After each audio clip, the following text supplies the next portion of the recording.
Patrick Gisbert, and you're at the Listening Post. This week, Azerbaijan, oil-rich, media-poor. We have a special report. A cross-border war of words, Iran takes its message onto the airwaves. State-funded television shooting itself in the foot again. And a Viagra commercial to remember. Welcome back. Over the past few years, the biggest media story in the world has been about a strategically placed, mainly Muslim country, rich in oil, Iraq. This week, we're devoting our broadcast to another country that's lesser known, but worth watching because it ticks many of those same boxes. Azerbaijan is a former Soviet republic. Its 8 million people sit between Russia and Iran and alongside huge oil deposits under the Caspian Sea. So the country's at the heart of a tug-of-war between Iran, Russia, and the West.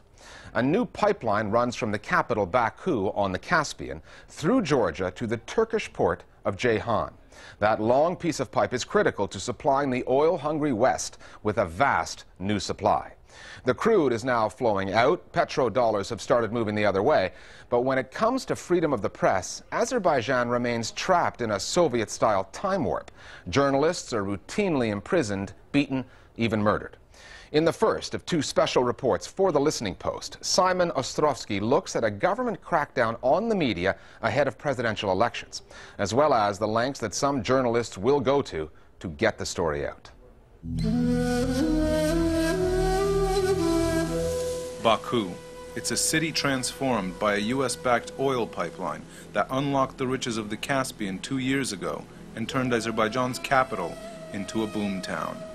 But as the oil flows out and the money flows in, those not happy with President Ilham Aliyev's grip on power and the monopoly on the economy held by those close to him are finding that speaking out too loud is a risky gamble.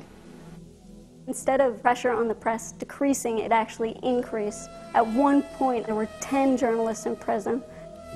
Our rights were being trampled, so I announced a hunger strike and sewed my lips together. In 2003, Ilham Aliyev, who's on the left, took over from his father as president, who's on the right. International observers said the election was rigged, and the opposition took to the streets in protest, only to be beaten back by police.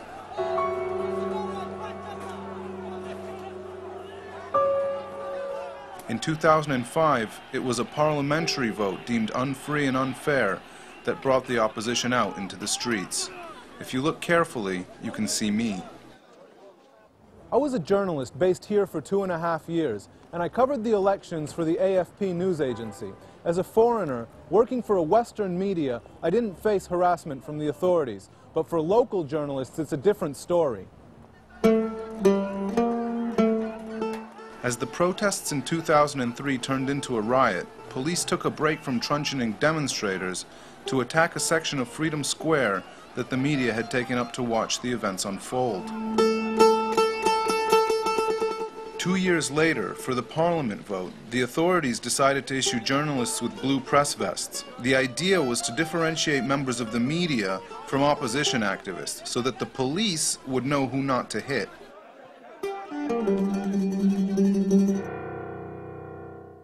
But in the run-up to the elections, a number of journalists were hurt anyway.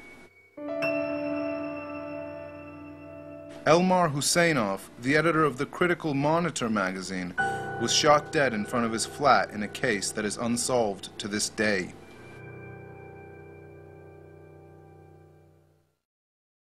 There's another election coming up this year. In October, President Aliyev will stand for a second term. And though his victory is seen here as guaranteed, reporters are bracing for more trouble.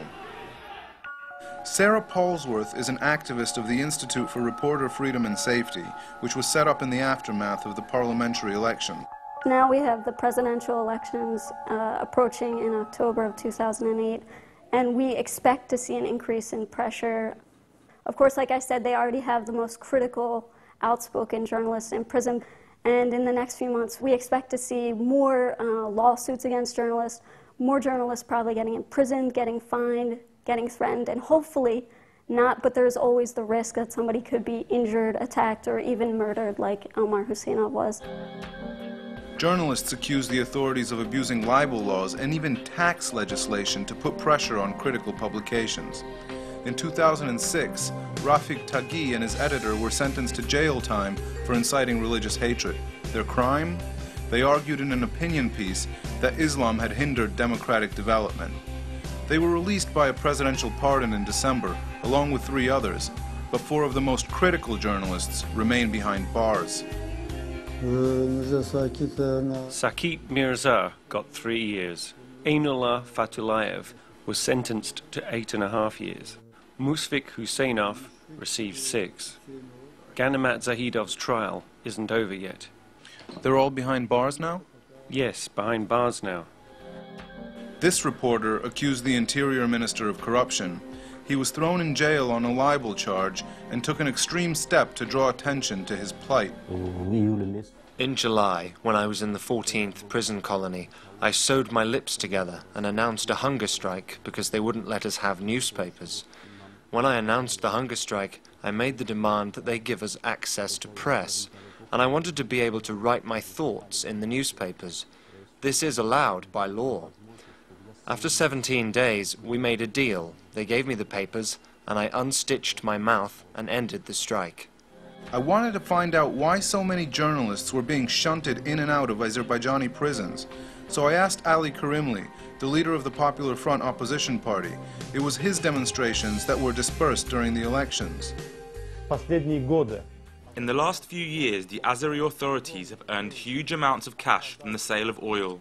There is no transparency in Azerbaijan of the management of the oil funds, and the corruption of the authorities has spread everywhere.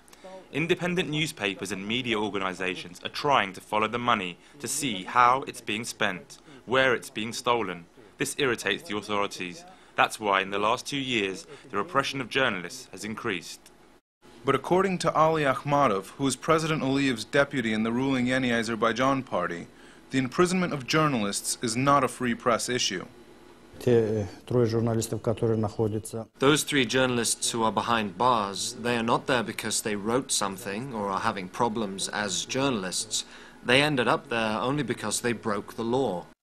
In 2006, Azerbaijan's most popular private television network, ANS, was pulled from the air in midstream for the 4th time since its inception in 1990. Officials said the reasons were licensing irregularities and unpaid fines, not its critical line. It has since reopened, but the effect has been a softening of its editorial line. Zamina Aliyeva, who hosts the channel's flagship investigative program, would not admit that the channel has lost any of its edge. But she conceded that investigative journalism was becoming a thing of the past in this former Soviet republic. Our station was closed last year just because we were telling the truth. Justice was our priority, so observers say the genre of investigative journalism is being lost. She was working on a story about how dozens of kindergartens around the country were being closed down after the president signed a controversial decree. These teachers now feared losing their jobs. Doesn't the person who wrote the decree know all of this? They are mocking us. It's been over a week since Zamina asked the Education Ministry to respond to the results of her investigation, and she still hasn't heard back. As with so much else in Azerbaijan, her story will have to make do without the help of the authorities. Our Global Village Voices now with their views on the Azerbaijan story. I think that the international community has turned a blind eye to a lot of things that are happening in Azerbaijan in terms of democracy in general and abuse of human rights, but the media in particular, the international response to the mass arrests and the crackdowns and shutting down of newspapers has been, practically non-existent. We're always recruiting new Global Village Voices for our broadcast. Email us at listeningpost@aljazeera.net and we'll see if we can get you on the air via your webcam or your camera phone. Time now for Listening Post News Bites, starting out with a story on a country in Azerbaijan's neighborhood. TV coverage of next week's presidential elections in Armenia has come in for criticism from opposition parties there, who say the state-run Armenian public television is far from balanced in its reporting.